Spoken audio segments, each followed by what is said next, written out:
Editing is all Mac-based now. I mean, there are programs out there on the PC, but whether you're using Avid or using Final Cut Pro, you're working on a Macintosh. Using a Mac is a little different than using a PC. It's not so much operating a computer as it is sort of tricking it, fooling it into doing what it is you really want it to do.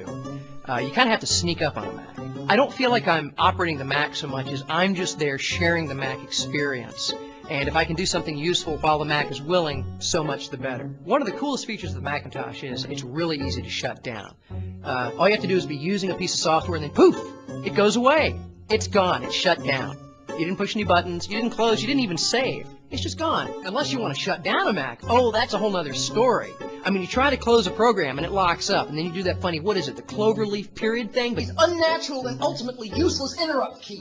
Then nothing moves. Then you push the power button and it won't turn off. You go around and unplug it, and you better hope you're not on a laptop, because then you got to find the battery and try to pull that out, or the thing will never shut down. So I put my CD in the CD-ROM tray, and I'm copying media off that CD, dragging it onto my desktop, dragging it onto my desktop, dragging it onto my desktop. I eject it, and where did my files go? It's the only operating system I know of where click and drag does not mean you actually copy or move anything. No, you're just making shortcuts on your desktop. So I've got my next CD, and I slam it into the CD-ROM tray, and lo and behold, it starts playing all by itself. I'm looking for a way to turn it off. Finally, out of desperation, I click and drag the CD into the garbage can. The system locks up.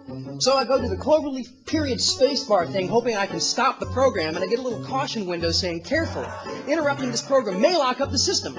I try to click OK, but the system's already locked up! I like the handle here.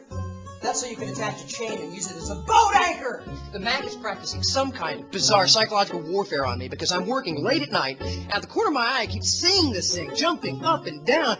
The update manager is bouncing at the bottom of the screen like a Jack Russell Terrier. So I'm looking around in the list of the files, trying to find the executable it wants me to update. And if I click on any one of them by accident, I rename it! Oh no, it's been renamed nothing. It was some kind of important system file, and the computer crashes! On a PC, no data's really lost. I mean, there's a way to undelete a file. If you know what you're doing in DOS, you can go in and recover anything that's been corrupted. On a Mac, if you lose a file, you run to the store, you get a copy of the Mac version of Norton Utilities, you run back only to have Norton go, "You idiot! You own a Macintosh! The file is gone! It's just gone!" Don't have any tools or any kind of buttons or whatever dials or switches on the bottom of the screen, because if you reach for them, the dock menu comes up. You've got to like angle around and slide and dodge the thing to get to the control.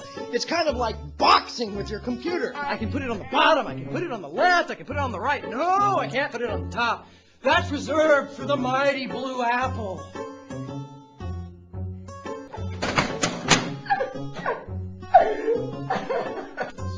My name is Hunter Kressel. I'm an editor, and I cut together everything you saw tonight on a Macintosh. Mac killed my inner child.